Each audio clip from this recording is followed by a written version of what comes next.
ladies and gentlemen. Good morning to everyone in the room. Thank you ever so much for taking the time to join us this morning to celebrate Stevenage, a catalyst for change. A very warm welcome to you all at our second Connections event for 2024. It's wonderful to see so many of you here today for what promises to be some high-octane speeches, and there will be plenty of opportunity to digest and network further over lunch. Today comes immediately after the spring budget, and I'm delighted to announce that Treasury Minister and Hitchin and Harpenden MP Bim Afalami will be giving a post-budget breakfast briefing on Friday morning. As business folk, this is our opportunity to hear directly from a Treasury Minister about the measures being taken that will help us to put more spend back into the local economy, create more jobs and opportunities for hard-working families and communities. We are joined this morning by Small Business Commissioner Liz Barclay, who holds the responsibility for companies under 50 personnel, which makes her responsible for about 5.5 million companies in the UK. No pressure, Liz. But thank you for joining us and thank you for your continued support. Hertfordshire has a dynamic knowledge economy with the vast majority of its business base made up of SMEs, driving innovation and inspiring the next generation of entrepreneurs. I welcome the Chancellor's tax breaks for small businesses and investment in clean energy and green technology. Today is all about opportunity. In a few minutes you will hear from Richard Roberts, leader of the Hertfordshire County Council, chair of the Hertfordshire Growth Board and fellow board member on the Hertfordshire LEP board. Richard will advise us how we are working together to deliver good, sustainable growth to make this county a place where everyone can thrive. Opportunity does not happen by chance. It is shaped by collaboration between businesses, places, and education working together. This is the glue of our local economy. As chair of Hertfordshire Local Enterprise Partnership, I've seen at first hand this collaboration in action. Over the past decade, Hertfordshire LEP has invested 56.2 million in Stevenage, and the government, via the Towns Fund, a further 37 million to support major town centre regeneration, improve key infrastructure, maintain global excellence across our key sectors, and create jobs and education opportunities. This creates a huge uplift, driving further appetite to invest. This convergence of well-curated growth, working hand in hand with skills development, has literally opened doors for thousands of our young people.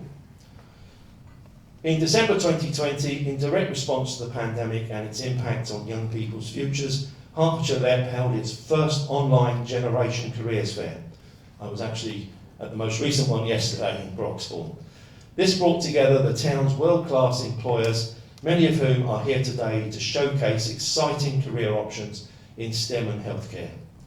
Last year, Generation Stevenage returned in person with a staggering 1,000 students and parents, carers attending over the course of just one day at this wonderful location.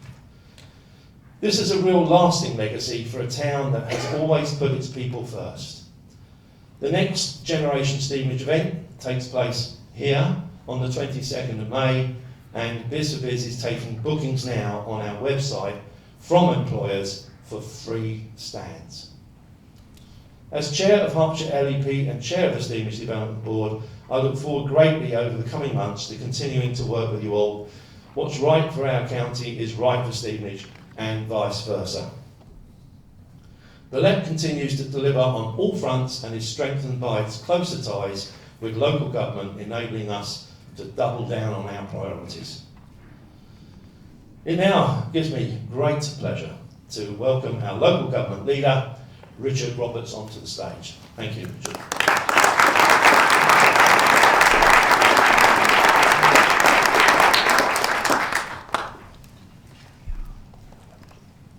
Thank you so much, Adrian. Not the only local government leader in the room, I hasten to add. Gosh.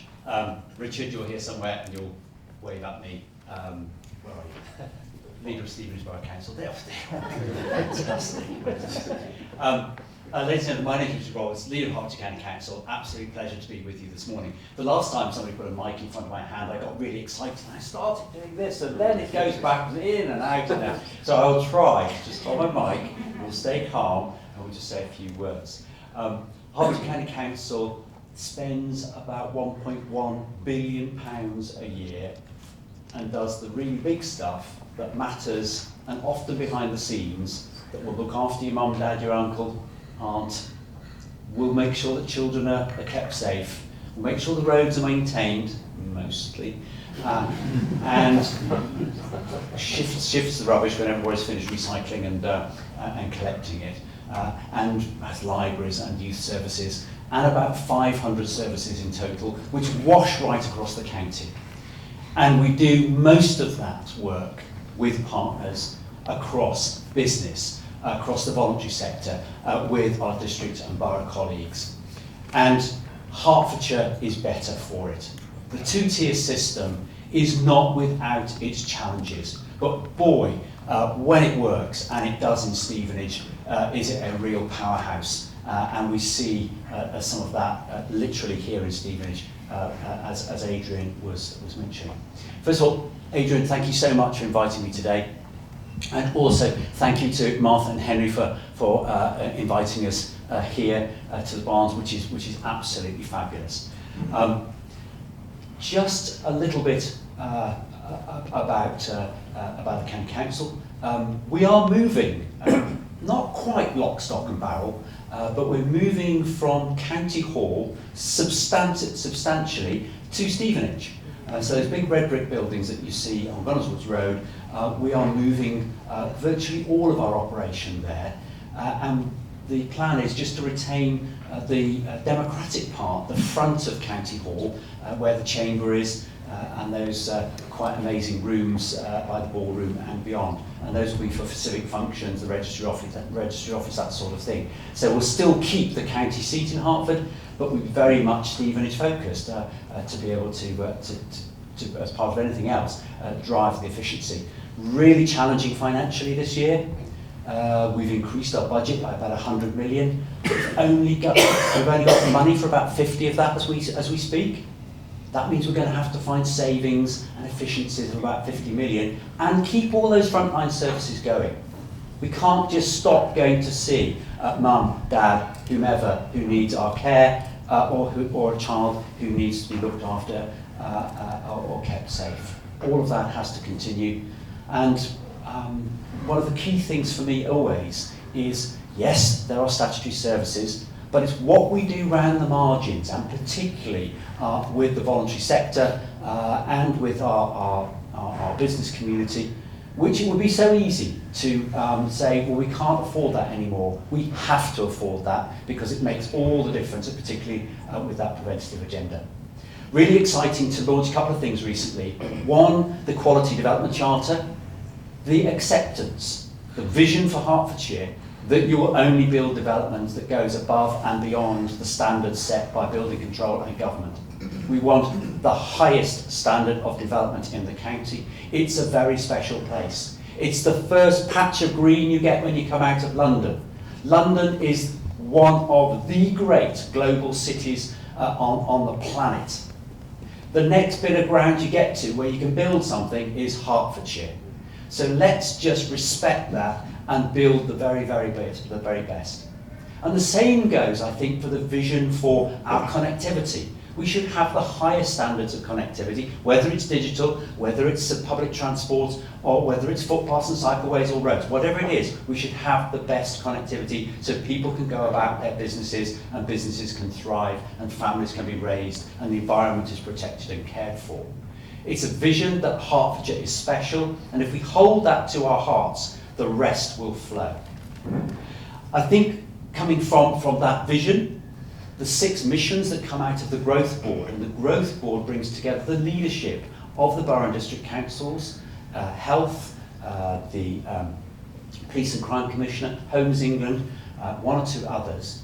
It's effectively the leadership of the county bringing that together, and the missions are around housing, a world-class economy, sustainable and protected environment, and the 6 of them, and I'll get to about 4 and then I'll run out, won't be able to remember them, but healthy places. And where you end up with is an aspiration for Hertfordshire to be cleaner, greener and healthier. And I think that is so important.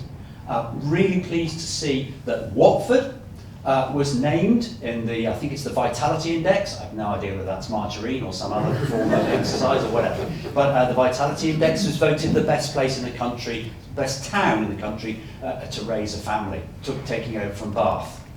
Right up there with them was Hemel Hempstead as well.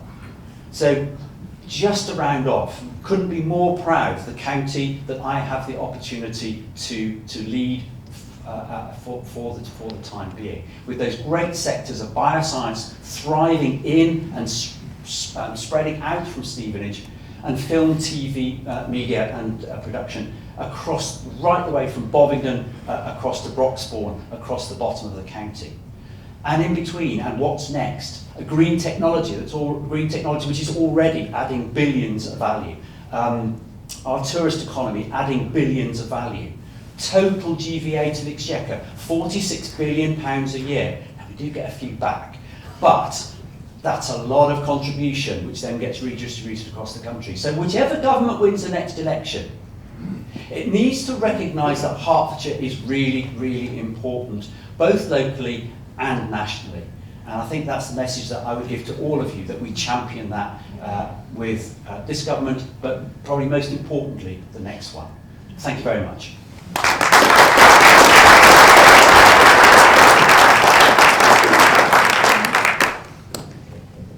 Unfortunately, the slides didn't move with everybody. So our next guest speaker this morning or this afternoon is Dr. Sally Ann FORSYTH, OBE, who is in charge of the Stevenage Bioscience Catalyst. So Sally Ann, can I invite you to the stage and maybe your presentation? Thank you so much.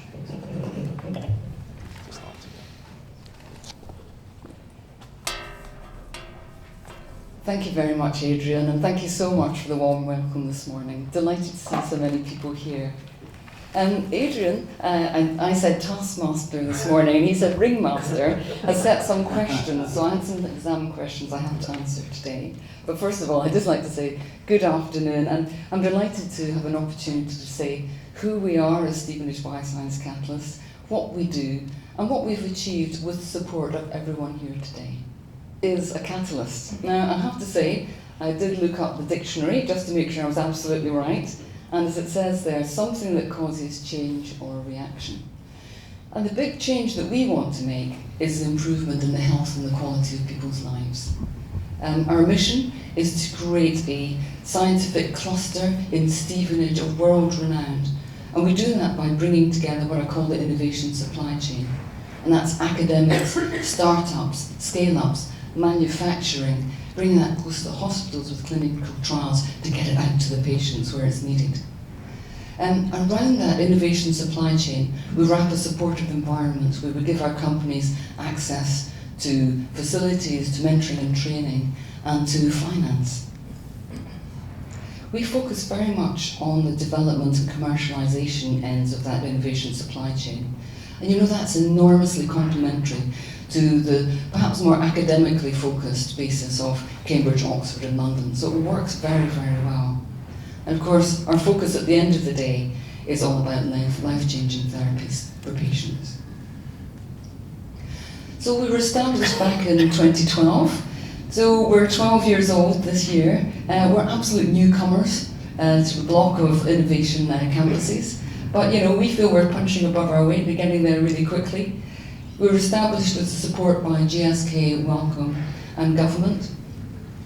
We are a not-for-profit organisation, So any surplus that we make from renting our buildings, we plough back into supporting the companies and helping their growth, which is so important.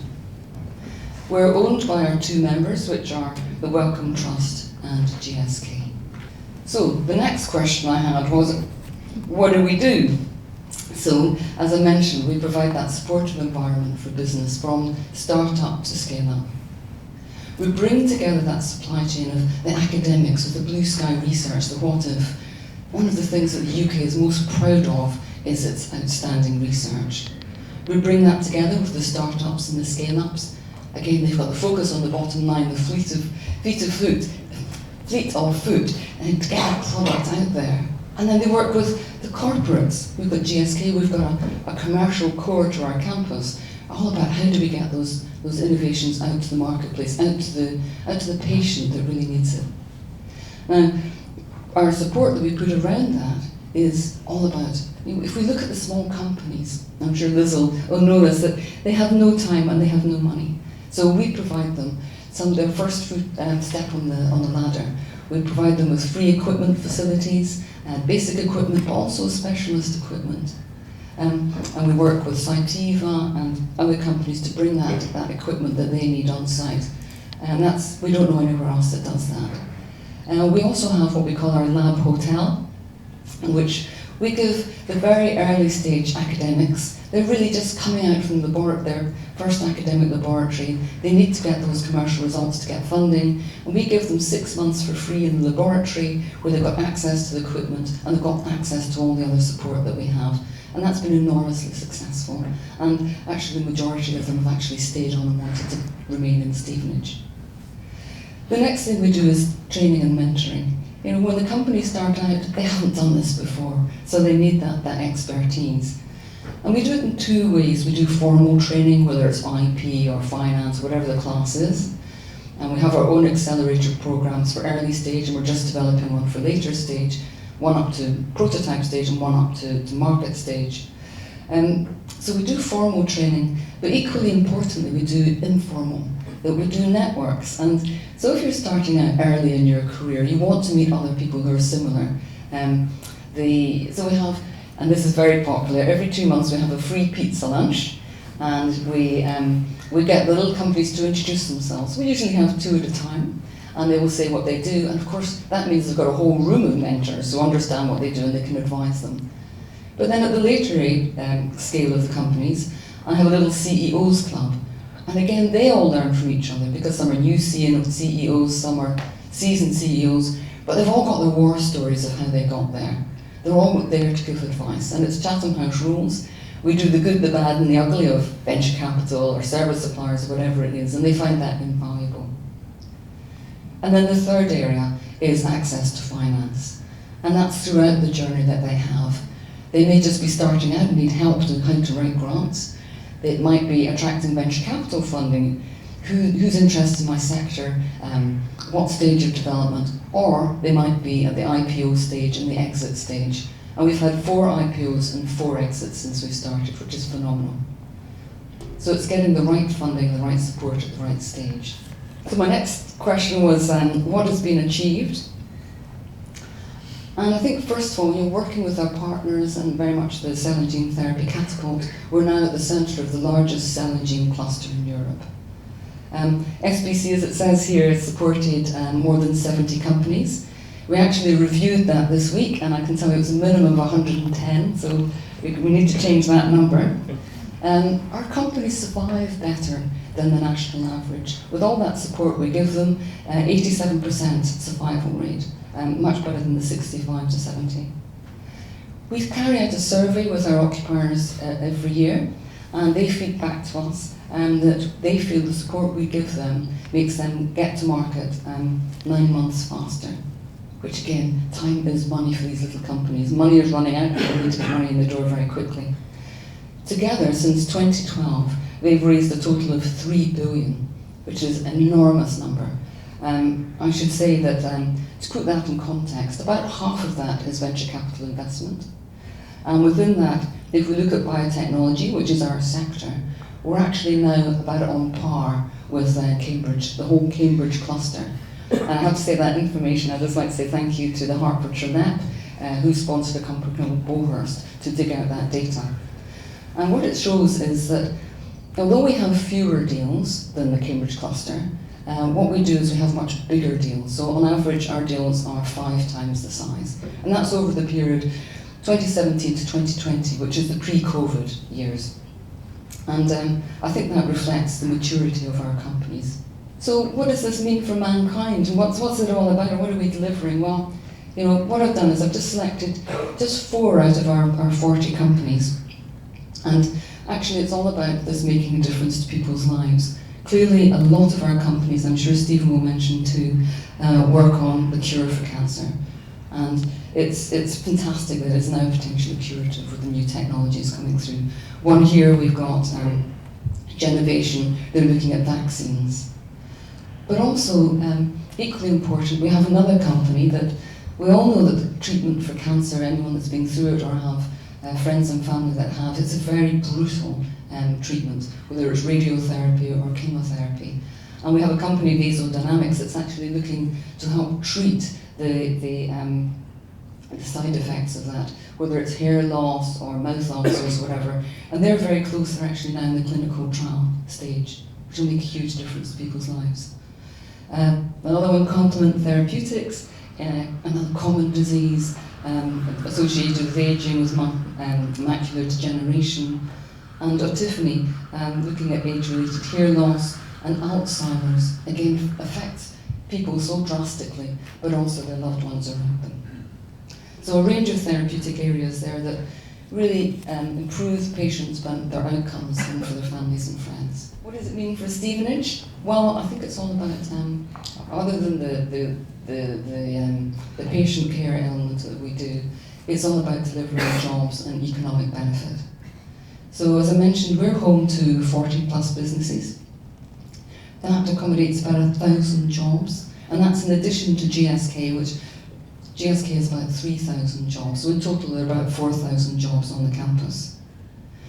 Now, our companies that are based on the campus, when we looked, last time we evaluated was back in 2020, they were contributing 87 million GVA, gross value add, to the UK economy. And of that, 65 million per annum GVA to Hertfordshire. And government awarded us Life Science Opportunity Zone status, and I think partially because of the success of these companies, but also the attractiveness of inward investment coming into Stevenage and the county, which we're very proud of. And we've also managed to attract big investment from property developers. So we've attracted Forge, which is a combination of UBS, the bank, and Reef, the property developer, and they see the Stevenage campus as a place that they want to invest and to grow. The new expansion of the campus will be called Elevate Quarter. It will be 1.6 million square feet. We have about 900,000 square feet currently, so more than double. And it's set to be one of Europe's largest life science campuses. That investment will be about 900 million over the next 5 to 10 years and will deliver 5,000 new jobs to the community. So it's an exciting future for Stevenage, it's an exciting future for Hertfordshire, and it's exciting for the UK as well. So with that, I'd just like to close and say thank you very much.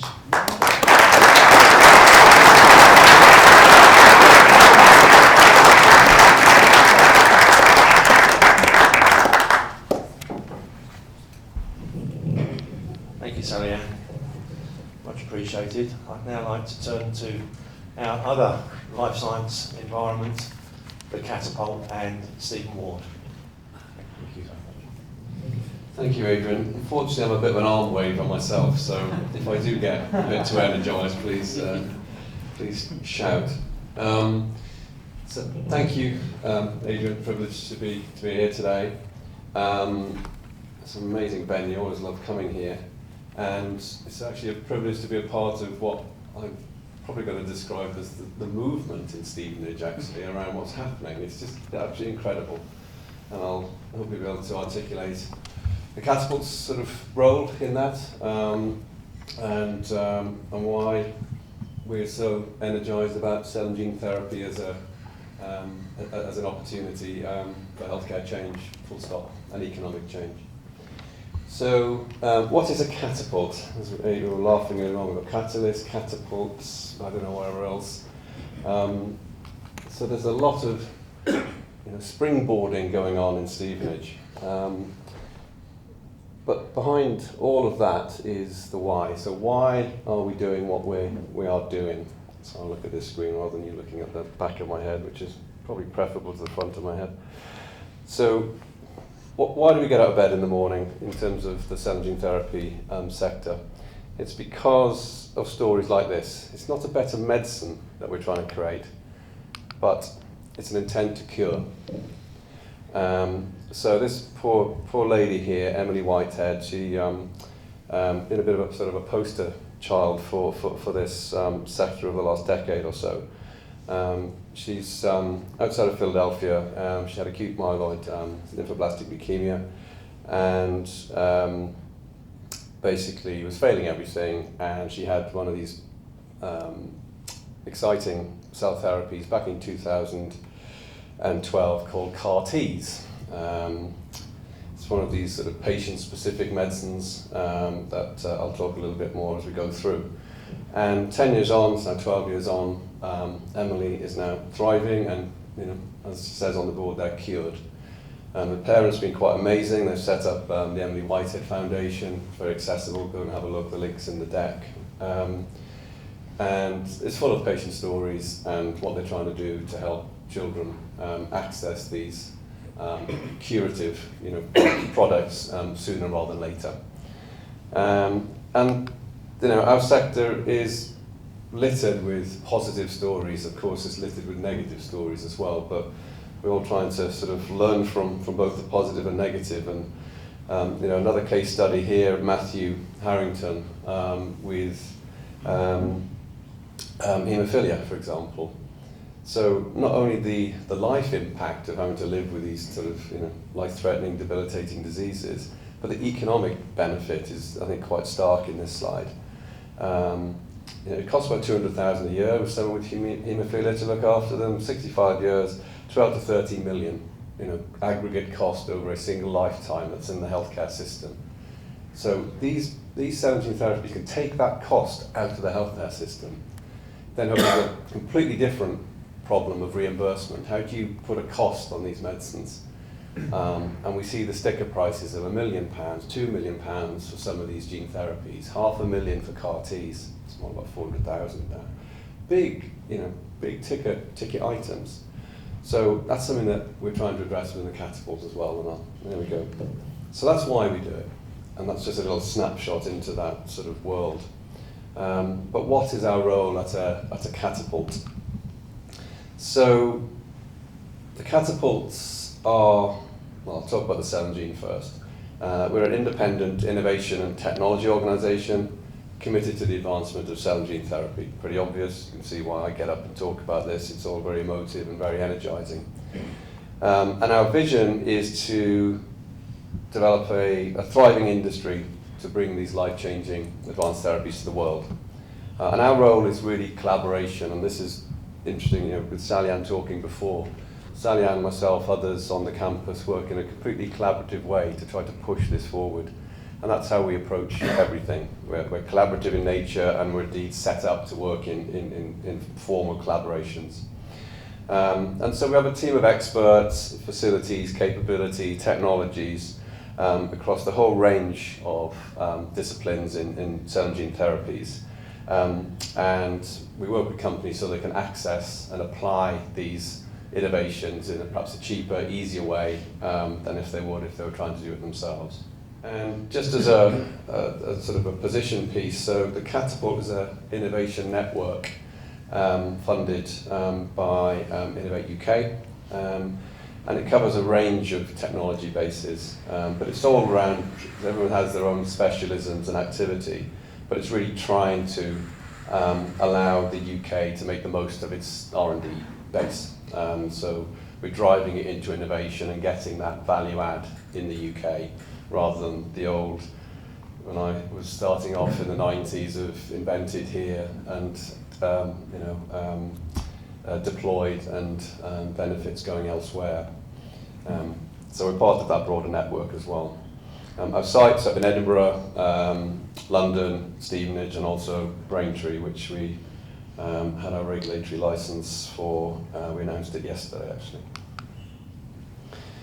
So that's sort of what we're about. So how do we go about trying to make a difference? So this is just a little schematic here, and it's an area that I'm going to perhaps focus on a little bit because it's pertinent to Stevenage. It's the more manufacturing side of things. So there's a big productivity problem. The UK has got a productivity problem, full stop, but in our sector we've got an even bigger one. If you look at the number of patients that we're currently treating for non-oncology gene therapies, for example. So these are benign viruses that we put into patients with the correct genes, basically, and we can do them outside of the body and put cells back in or directly in the body.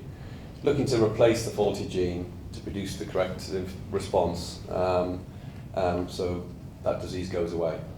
So we've currently got about 35,000 patients being treated. This is a US data set here in EU, being treated for all of these little horrible monogenetic rare diseases you read about in the press, with kids having horrible disease and travel around the world to get that access to these clinical trials. So it's about 30,000 if you bundle it up. There were some approvals for Christmas for a couple of products in sickle cell disease. So sickle cell itself is around 25,000 patients. So even one indication now, we're going from these, a basket of relatively rare indications into something less rare. So even one disease now, you've got 20-odd thousand patients. If you just look at a few basic things here, diabetes, for example, ocular diseases, you're in the millions. We're struggling enough to make this. They're going to struggle to make this with the current technology. So how do we go from here to here? Unless we can get here, this stuff is never going to be readily available on the NHS. It's always going to be a special thing fought after in this sort of bucket. And that's what the Catapult's about, certainly in my area. You can see I'm starting to get a bit arm wavy already. I want to be here, and Stevenage to play its part in getting here. So what's stopping us getting to that nice big circle there? These things are complex.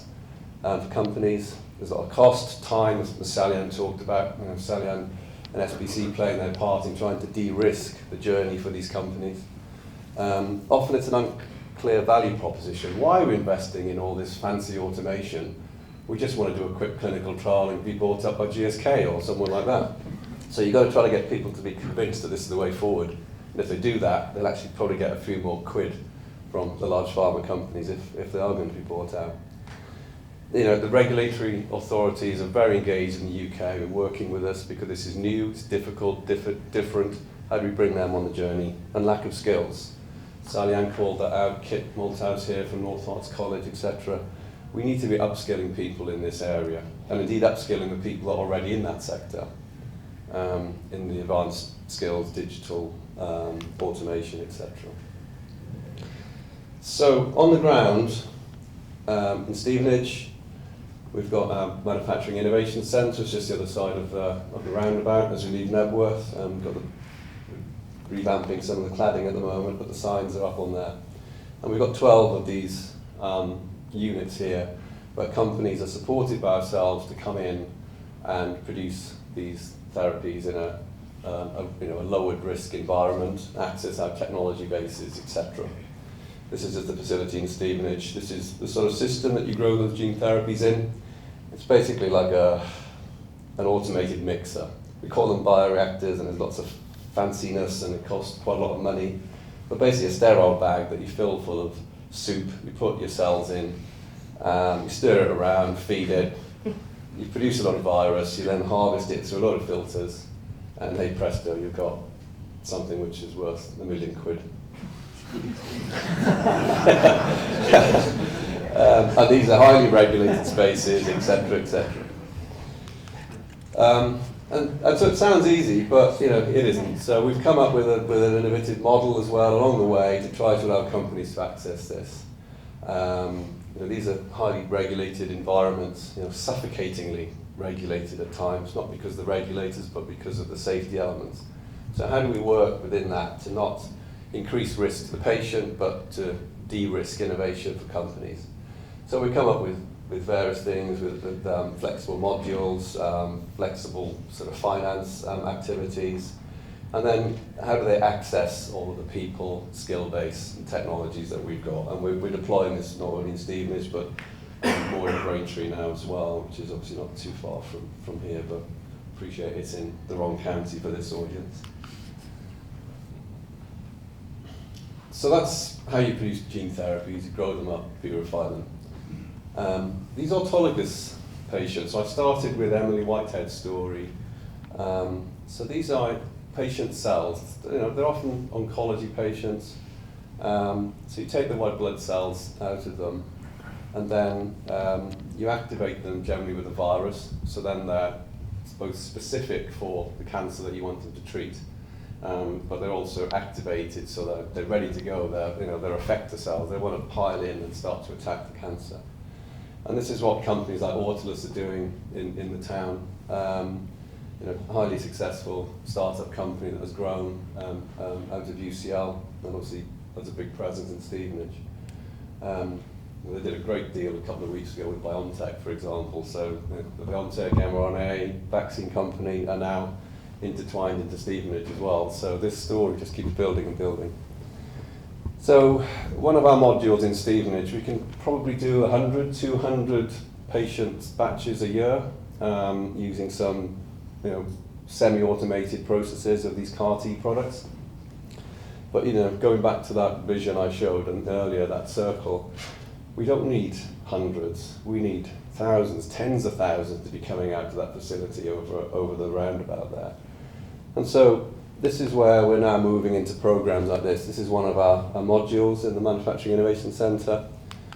And rather than having, as I said, a couple of hundred batches going through there a year, we need systems like this. Each one of them is a patient's cells. Each one of them is a future. Think of the family, and sorry, I get a bit emotional with some of this stuff, but that's the future for people and families.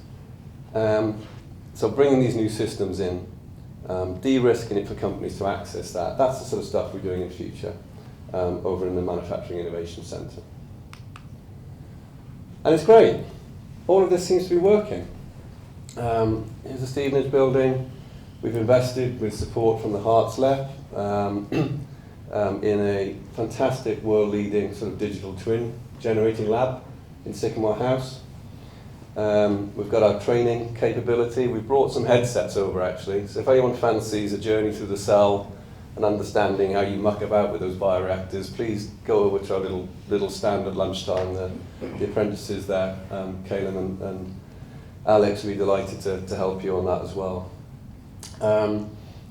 And these companies are growing. This is obviously the assembly there down near the swimming pool. This is where Autolus is, that current building. But these extra buildings will be going up. Companies will be going in as they are growing outside of the Elevate campus as that comes along, as Sally-Ann has talked about earlier on. So I'm immensely proud to be a part of this journey in some small way. I think it's a fantastic situation that we're in. And this stuff is going globally. Not all of this on this slide is from Stevenage, but this is the UK data set that we have access to. But I know anecdotally how much is sort of coming from Stevenage and going into the US and going into Europe as well. So these are countries that we're going to be exporting materials for currently clinical trial, and hopefully Autolus will be exporting product globally very time soon. Obviously the government has woken up to this. Biomanufacturing is important. We discovered that with the pandemic. We need more of it as an economic driver as well. So this sort of stuff that myself and colleagues also get involved with. So this was back in May. There was a 650 million sort of war chest was talked about. With, at the time, we're getting something here for biomanufacturing. Isn't that great? Money to do some R&D and some training money. But we kept chipping away, and then that got turbocharged in November, where Chancellor stood up and talked about £520 million to go into life sciences manufacturing over the next 5 years, and I think that was referenced in the budget yesterday. So, this stuff is working. This innovation, catalyst, catapult, it's creating big things in central government as well. So just sort of to wrap up in terms of what's a catapult all about. So I have the privilege of being one of the founding sort of directors of the catapult back in 2012. And we literally started with 20 people and a bit of a rented office in Guy's Hospital, and that was it.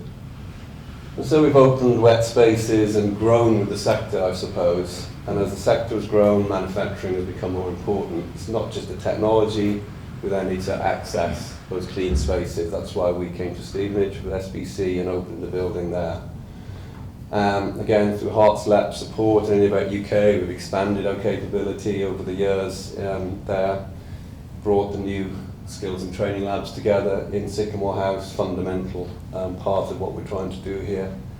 And then, as a company, we've also took on Braintree as part of the UK's pandemic response and sort of turned that around to a Cell and Gene Innovation Centre now, which is MHRA licensed also.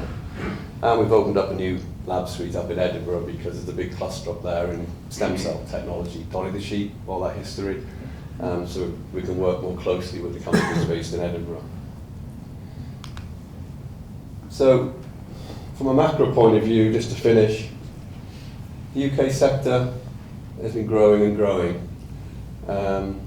This is just a snapshot from the last 3 years. Sally-Ann talked about great investment, and then we've had a horrible year for venture capital last year. And this is global. The UK has done as badly, if not less badly, than perhaps some of the US sort of situation. But it's definitely thawed or thawing, and we're seeing a lot more activity now with deals coming through as well as sort of business. So that's going to pick up. The fundamentals are strong in ATMPs. Phase 3 clinical trials, these are the ones just before you, if that works, you can then effectively get a product on the market. UK, we maintain a pretty good position.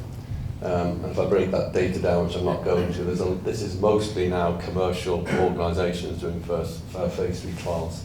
So we've got a lot of commercial activity going on in the UK. The numbers of, number of people being employed across the UK doubled since 2020 with the various surveys that we do. The amount of manufacturing capability across the UK for cell and gene therapies has been continuously to grow. And importantly, we're seeing more and more products being approved for use in the UK, but also reimbursed. So you can get a regulatory approval, but unless NHS, etc., look to pay, then you don't get access to it. But we're seeing access to more of these therapies, which is what it's all about. And if we can make it cheaper and we can make more of it, then that number is going to go up. So I think that's it for me. Hopefully that's been helpful to understand what it's all about. And thank you for listening to me for 10 minutes.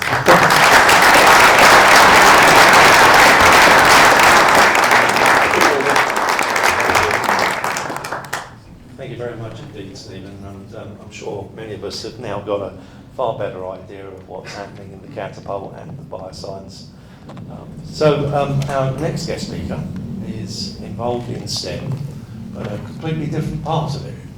And Andrew Gardner, who is the Chief UK Strategist for Airbus, is with us to present to you today. Afternoon everyone, Andrew Gardner from Airbus Defence and Space, part of the UK leadership team. So I want to start by taking you out of this world, or at least explaining to you how some things in Stevenage that might actually be in space today you're using. So my parents were teachers, so I like to start with a show of hands. How many of you have ever watched Sky TV, had Sky TV, be it at home or in a pub? Yes, wonderful, that's pretty much everyone. Add in the pub bit and you normally get all the show of hands. So, those satellites, designed and built by Airbus Defence and Space, all started their life here in Stevenage. Next one, how many people have ever looked at satellite view on Google? Yeah, 60% of the images, the satellite images there in Google come from an Airbus satellite. Again, a lot of the aspects designed and started life here in Stevenage. And then third one, again, just a bit of audience participation. Any former or current or former military personnel here today? Couple. Satcom Welfare, Skynet Services, again, Airbus, all those satellites started their life here in Stevenage, as well as being designed here. So, I want to talk to you about what we're doing, looking at to support the space ecosystem, grow the space ecosystem, and we're doing that under the banner, the identity of CUSP, Community for Space Prosperity.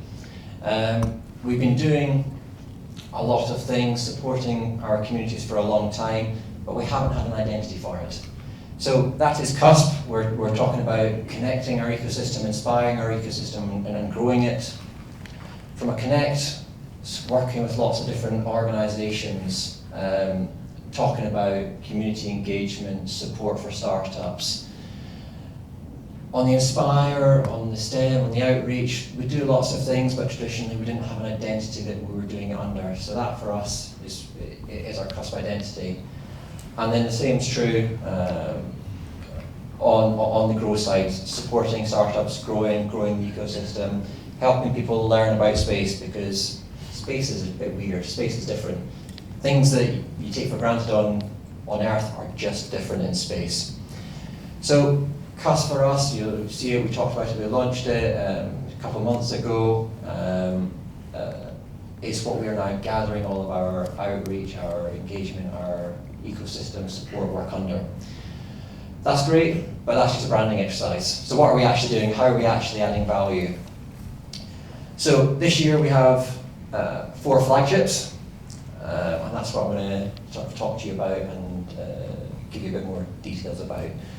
So really taking inspiration, support ideas from Sally Ann and the Stevenage Bioscience Catalyst. We are going to be creating, and got a grant from the UK Space Agency to create an innovation space on our site in Stevenage, open up our campus, open up our site to second, third parties, startups, SMEs.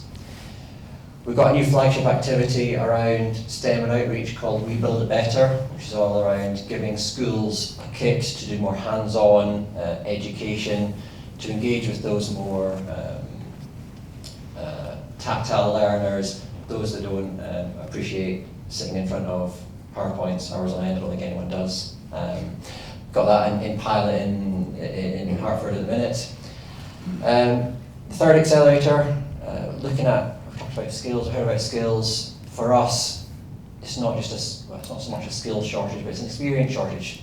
People don't know or understand about space. How do we take people, how do we do a career conversion course? How do we take ex-uniform personnel, how do we bring them into the workforce? How do we do career, mid-career conversion? That's the third one we're looking at this year.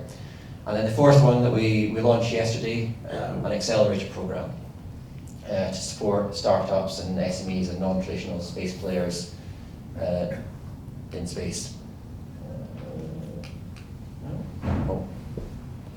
So, the innovation space. We are currently refurbishing 1,500 square meters or 15,000 square feet to create an open campus with digital labs so that we can have startups, SMEs, third parties come in, have projects, use our facilities, access not just the facilities in this space, but the clean rooms we have, the test facilities.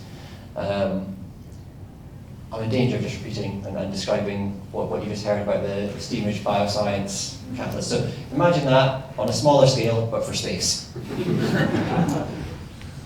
Our accelerator program launched yesterday at Spacecom Expo.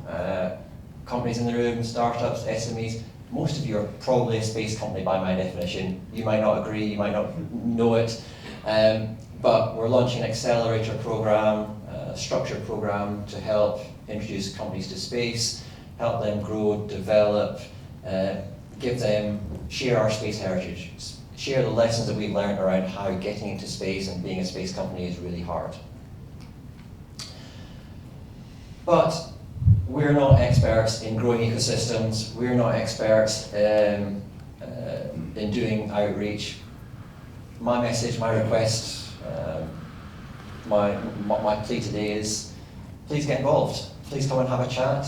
I'm sure you've all got ideas, you've got your projects.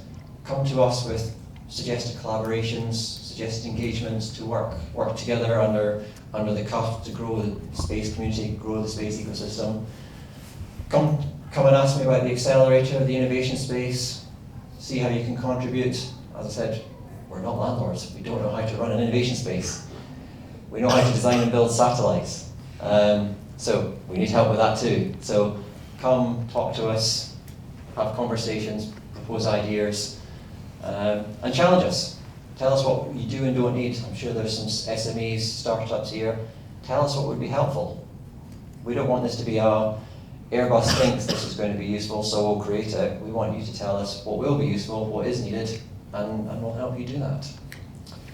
So that's what Airbus Defence and Space is doing here in Stevenage, and slightly wider across the UK.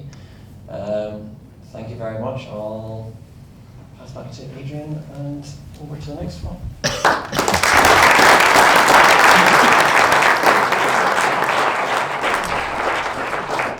Thank you, Andrew.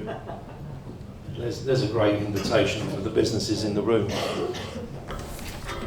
So, our next guest is the leader of the Stevenage Borough Council, where all this action is taking place on the ground. Richard, over to you. Thanks, Adrian. I'll just get some water. Good afternoon, everybody. As Adrian said, I'm Richard Henry. I'm the leader of Stevenage Borough Council. And having seen the presentations from the Science Biocatalyst, the Catapult, and the Airbus, really exciting what's going on. I'm now going to talk to you about the local council. So thank you, Adrian. I was really pleased to be asked to join this panel with my focus on the impact that regeneration is having on the future of Stevenage. Stevenage strives for excellence, and I think it's clear from today that this is being delivered with the unwavering support of the Stevenage Development Board, and the LEP, and all our partners, many of whom are here today. We are, as a collective, delivering for the town and its residents, and I'd like to take this opportunity to say thank you on behalf of the Council to all of those who continue to work with us. I thought it would be helpful to begin by outlining the principles of the town centre transformation and what this will deliver. The revitalisation of our new town heritage and spirit, respecting the past while delivering for the future. This will also aid our local arts and culture scene. We want to modernise transport facilities. We want to make it easy and sustainable for people to travel, whilst increasing our connectivity to allow businesses to grow. We want to strengthen our reputation as a major science destination. Increase the number of people living and working in the town centre, creating greater footfall, and support local businesses, encourage new ones, and stimulating the local economy. We want to introduce new green spaces to make it more attractive, but also to support the health and wellbeing agenda. One of the things that we've been looking at to do in Stevenage for many, many years is to reignite our nighttime economy to attract more visitors and keep the town vibrant after 5 o'clock. And we want to deliver health and public services in the heart of the town, under one roof. A very ambitious set of deliverables, but in just a few sentences. But hopefully, this conveys the scale and benefits of our programme.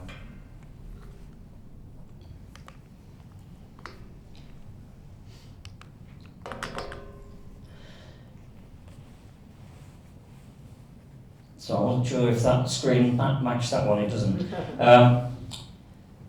So this is one critical goal that I've not mentioned so far. Not a deliverable omission, not a deliberate omission, rather one that is fundamental. It will form the basis for the rest of my presentation. This is maximising business and educational facilities to provide more training apprenticeships and job opportunities for local people. Upskilling our local workforce is key and a really important part of making this programme work for local people. It is a goal, and as a former lecturer at North Arts College, I'm particularly passionate about this part of our programme, and I know the chair of the Stevenage Development Board is really passionate too about making opportunities for our young people. Through partnership working and the work of many teams at the Council, we've been incredibly successful to date. Our highlights are shown here, but just to highlight a few. The Stevenage Works. This is a partnership between the Council, North Arts College and Job Centre Plus. And this has developed over the past few years and now works collaboratively with over 20 contractors, developers and other local organisations to maximise the number of local jobs, training and opportunities for local people. This is all generated through investment, development and regeneration in the town. And since its formation, over 500 people have attended training courses. Generation Stevenage, as mentioned earlier on, hosted by Hertfordshire Opportunities Portal and led by Adrian, is powered by the Hertfordshire Local Enterprise Partnership with Stevenage Development Board. And this is a careers fair for young people in and around Stevenage to meet with local employers and discover the amazing opportunities available to them right here in Hertfordshire. The Pioneering Young STEM's Future. This is Mission 44. In partnership with Stevenage Borough Council, North Arts College, Hertfordshire LEP and the University of Hertfordshire, the ambitious new initiative from Sir Lewis Hamilton is aimed at giving young people from underserved communities equal access to Stevenage STEM's careers. So transforming our town centre as a key place of opportunity and integration for business, residents and visitors sits as a key part of the vision for Stevenage as a 21st century new town. I draw your attention here to the case study on SciTech, as mentioned earlier on. The Stevenage Innovation and Technology Centre, one of the town's fund projects, as set out in the Stevenage Town Investment Plan and championed by the Stevenage Development Board. Phase 1 is now open at North Arts College Stevenage campus. Delivering new qualifications across STEM subjects, it provides space for local people to develop skills and knowledge needed for success in the many business sectors in the area. Another great example of the impact that regeneration is having on the town and its residents. So how do we do this? There is so much more to do and much more opportunity out there. There is an emphasis running throughout this programme on delivering opportunities for local people, enhancing skills and training. And whilst we have made great strides, we are pushing the boundaries to do more. We want to target barriers to employment, to give young people the tools and knowledge they need, and give those already employed the chance for career progression and retraining. This isn't without its challenges. The town has high levels of deprivation, lower levels of education elsewhere in the county, and we need to work hard to ensure residents understand the opportunities that are there for them as part of a sometimes controversial transformation programme. This is where everyone here is helping. It's a joint effort between public, private and third sectors. And as Andrew said in closing his speech, we need your help. And I'd like to echo that. Here are some of the key sectors we are looking at to achieve this within. Looking specifically at opportunities in STEM, I draw attention to the work of the Reef Group within the town centre, and in the future extending out to the GSK campus. The new headquarters for Autolus in the town centre has delivered 400 jobs, and the proposals for the new development on the site of the existing Forum shopping area are expected to deliver a further 1,850. Also, 125 to 270 local construction workers will be employed within 10 apprenticeships. And our key sectors continue. So coming to a close here, with the building of the established and growing STEM presence in the town and the ever-increasing importance of environment and energy. We've heard from a number of our partners today who have bold plans and great opportunities, and in equal measure we have great ambition for our community to make Stevenage even better and extend opportunities for everyone. I hope that what I've said today has shown how we are positively intervening for the future of Stevenage and critically our residents and communities. Again, I extend my thanks to everyone here to help us making that possible. Thank you.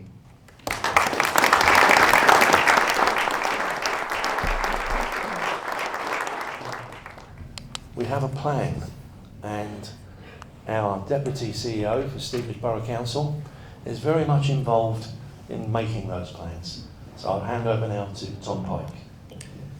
Thank you, Adrian, and thank you everyone for joining us today for a super event.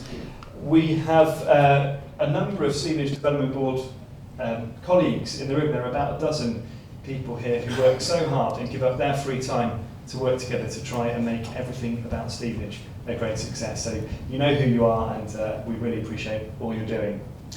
I'll start very briefly with a couple of challenges. We wouldn't talk about regeneration if everything was working perfectly.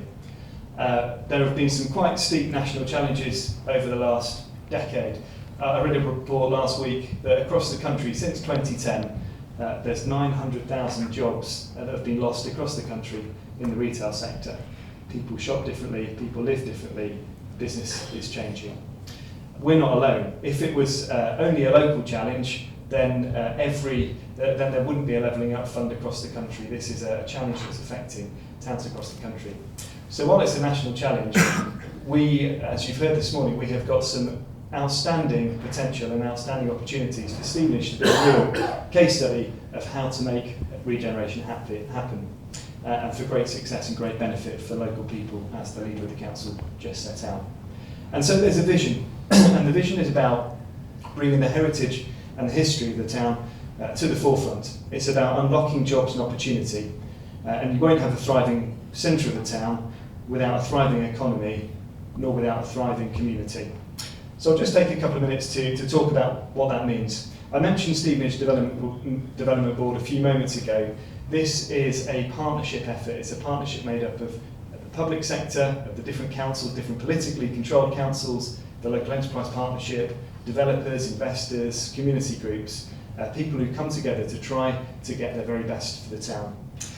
We work together to ask government for funding. We don't ask for handouts, we ask for investment, because if you can invest money in Stevenage, you're going to get a return. You're going to benefit the economy, generate tax receipts, and generate success. And that partnership, the Stevenage Development Board, has laid down the gauntlet and wants to see the opportunity to supercharge global business, large and small, to see the town thrive and regenerate itself, and to make sure that there's great benefit for local people, the chance to acquire new skills, acquire great jobs, acquire great opportunity. And so the crucial ingredient in all of this is impetus. We have to be able to demonstrate to one another and to our community that change is happening. And there have been a range of projects that, for those of us who know the town really well, you can walk around Stevenage Town Centre and you can see some of the successes start to come through. And behind me there's a picture of the brand new bus interchange that opened last year, the heart of a better transport network for the town. Equally, in the last 2 years, we've opened a facility called CoSpace that has brought 300 employments into Stevenage Town Centre, a fantastic facility. And who would have thought that UBS, the Swiss bank, would run its graduate scheme from the middle of Stevenage Town Centre?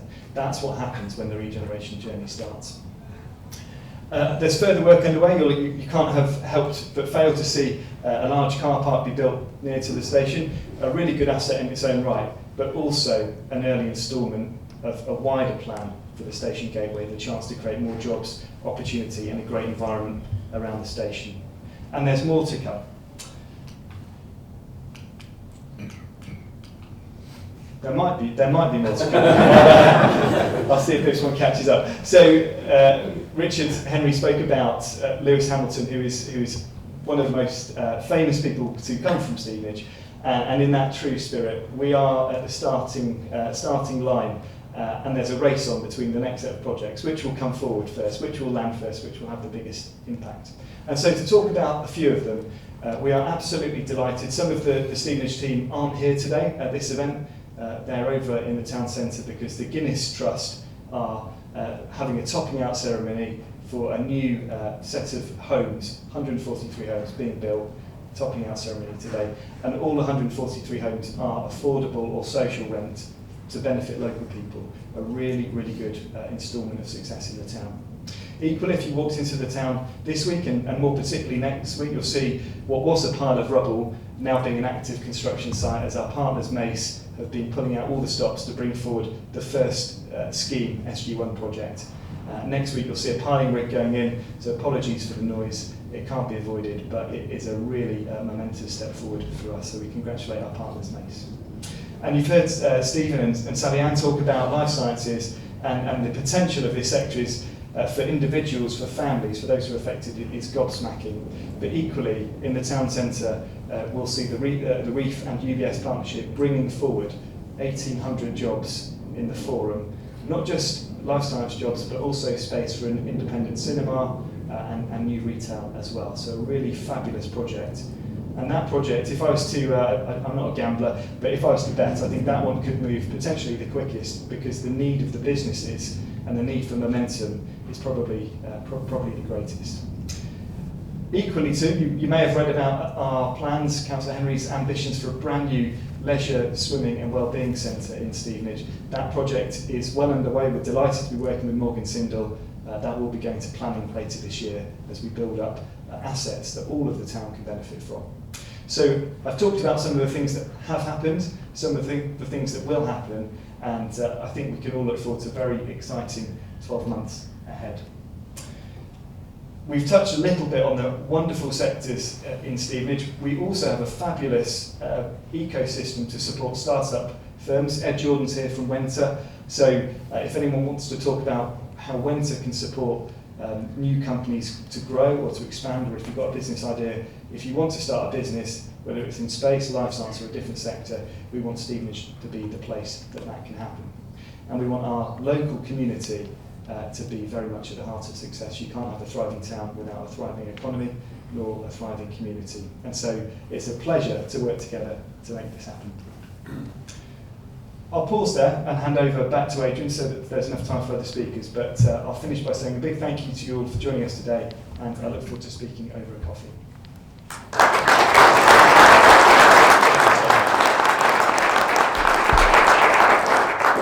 Thank you, Tom. I'm going to introduce Liz Barclay, who is our Small Business Commissioner, working for the HM Government. Liz, you've been with us on a previous occasion, and welcome this morning. Perhaps you can catalyse the whole conversation. Thank you very much. Can you take a picture just to prove that I was here? Because otherwise the team are like, yes, she was off on another jolly and did absolutely nothing to promote our case. Thank you very much indeed, Adrian, for inviting me. Keith picked me up at the station. I got lost, so I'm really sorry, Tom. The station has a little bit of a way to go just yet. I got lost. I came out the wrong exit, but Keith very kindly managed to get me back on the right track, and I'm really pleased to be here again. And Adrian, thank you very much indeed for inviting me, as I say. How many in the room are small businesses? That's great. You are part of my 5.5 million small businesses. My job as Small Business Commissioner is to present to government the issues that small businesses around the UK, and that's not just small companies, it's small businesses, it's freelancers, it's sole traders, it's the micro businesses, it's everything up to 50 employees. I'm there to tell the Small Business Minister what you're telling me. And believe you me, the current Small Business Minister gets to hear quite a lot from me. Just the other day he said something I took exception to, and I said, you'll be in front of an inquiry one day if you don't do something about this. And he said, okay, I'll sort that tonight. So at the minute, with the current small business minister, I do have his ear. And that is really gratifying, to be able to go away from here to report back some of the things that you are telling me. So please do find me at lunchtime and tell me.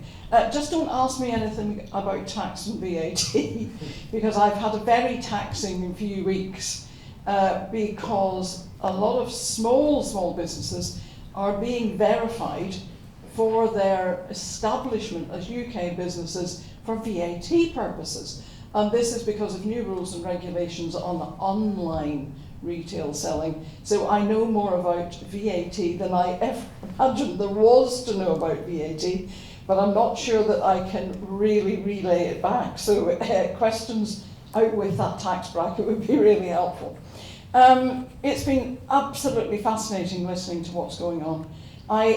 You should be extremely proud. But one thing I think you should be very proud about is there seems to be quite a lot of joined up thinking going on. Now, outside my Westminster bubble, inside my Westminster bubble perhaps I should say, and I'm not government, I am an arm's length body. I call myself, I'm supposed to be independent, I call myself an independent leader of an organisation who is held at arm's length by the throat. So that might give you a feeling for just how independent I am. But there's not a lot of joined up thinking, and that's the thing that has struck me most. I have been freelance or run my own business in the TV production side of things for as long as my career. I've never been employed before, and this has come as a bit of a shock to me. I've been in this job for 2.5 years, and I am a bit shocked by the lack of joined up thinking. I'm a bit shocked by the silo approach that happens. So I think I was about 18 months in before I discovered that in the Department for Business and Trade, there's lots of other pockets of things going on for small businesses that I didn't know about, that nobody told me about. And so I'm really trying my best to get a lot of those pockets to work together. I'm really impressed by what's going on. I'm impressed by the thinking about the town centre, about how communities want to live here and work here, because you can have all the life sciences, biosciences, aerospace, big companies that you like, but if people don't want to live here, you are not going to get the skills into the area. But what I also discovered this morning was, Sally Ann, thank you very much, I am a catalyst, because I'm here to cause change and reaction. Sometimes the reactions aren't very positive, I have to say, but my job, my headline job, is to change the payment culture in the UK. Now there you go, there's a job. I sometimes think, where in the job description did I think that changing the payment culture in the UK was going to be something that I should willingly volunteer to tackle? But what I would say is that I think that the small businesses in the UK are absolutely, now this is a phrase that I give politicians a hard time for using, they're absolutely the backbone of the UK economy. I give politicians a hard time because I think they use it as a marketing slogan and don't necessarily understand their anatomy. If the backbone crumbles, the rest of the body collapses. And I have said that quite categorically to some MPs, one of whom was mentioned already this morning. I am gradually hoping to make a change there to the way people perceive the importance of small businesses. And to me, small businesses are the talent that drive the success of the medium-sized and bigger businesses that they work with and work for. And I think that we need, within government, a lot more respect for the small businesses that are part of that whole ecosystem. So there's another catalyst that, as far as I'm concerned, is really important, and that's payments. Because if you don't get paid, you can't invest, you can't upskill, you can't retrain, you can't think about improving the business and the products and the services that you're delivering for your customers too. Two lots of payment data this week. Xero says there's been a stabilisation in the average length of time that small businesses wait to be paid. They wait 28.5 days.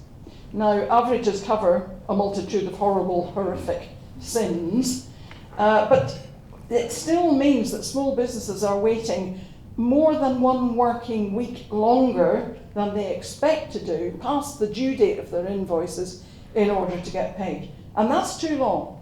Small businesses need the money when they expect it to arrive in their bank accounts. Otherwise, confidence goes.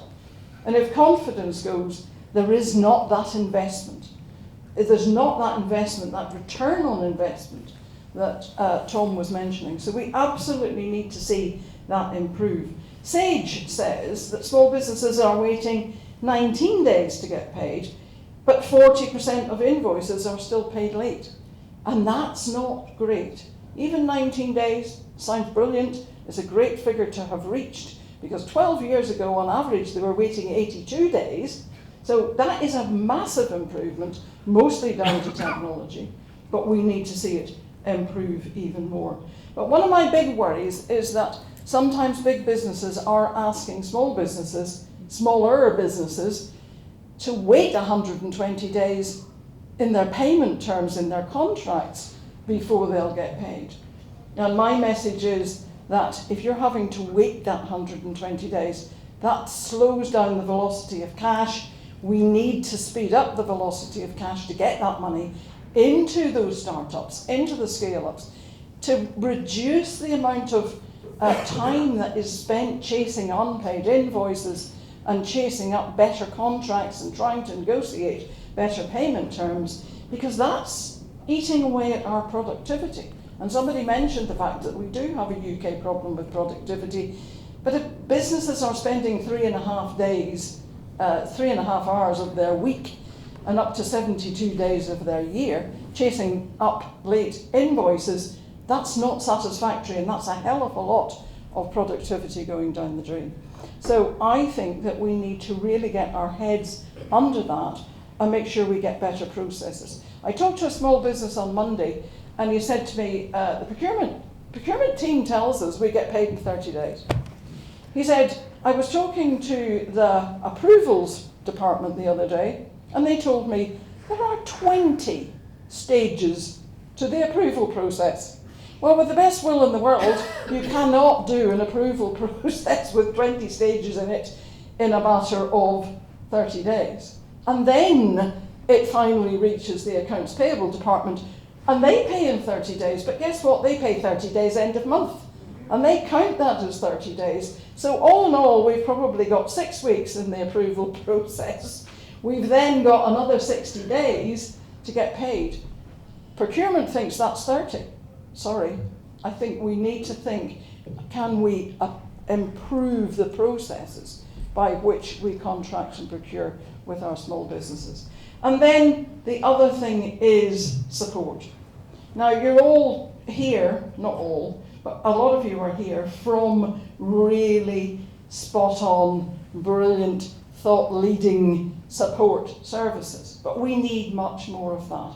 And somebody mentioned, and in fact the small business minister mentioned on Tuesday at an event, that he thinks that access to cash is the most important thing for businesses. And I disagree. Access to cash is extremely important. However, you get it through venture capitalism or debt funding or equity or whatever it might be. But being ready to be funded is even more important. And lots of our small businesses haven't quite reached that point yet. And that's where we need to see a lot of effort.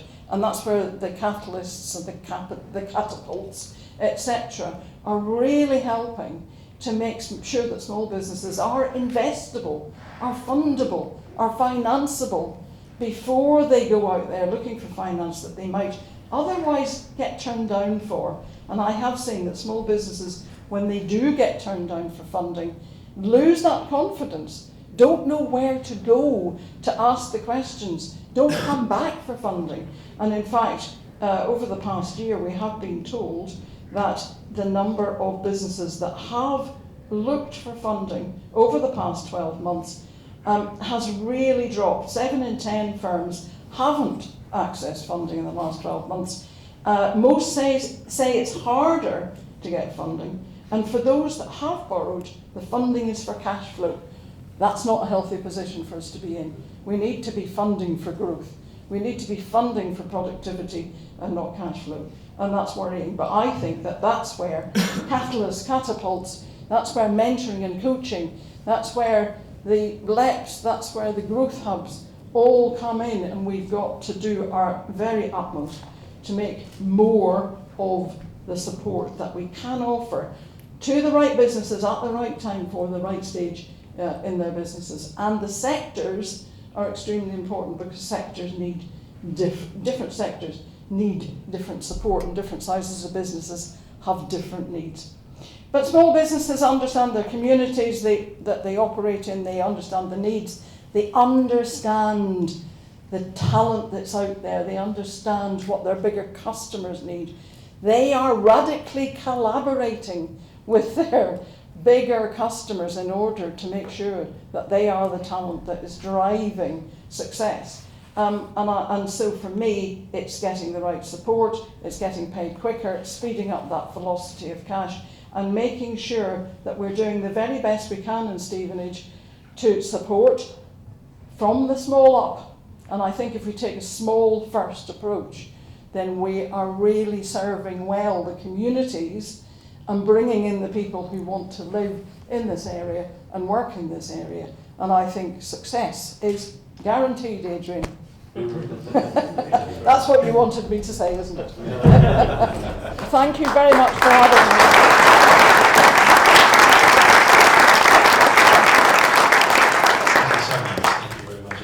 Barclay. You've just pocketed my government phone. It's just on the front there. Thank you very much. Okay. Lovely. Thank you very much indeed. Yes, so hopefully you have seen this morning just what an important blend of capabilities, things that are happening in the town, the people that are working hard to make all this happen, and the benefits that the residents, the people living in Hertfordshire will see in time as all of the catapults, the catalysts, all of the businesses, we're all pulling in the same direction and we're making things happen. And I did have a prepared speech about the LEP, but I think you can see a lot of the good things that the LEP has developed and delivered in this past 10 years in what has been said previously. And today I'm absolutely delighted to have in the room Martha Bisson-Cobbold, who owns Nebworth House. And the family had been here since 1490. So that's our heritage.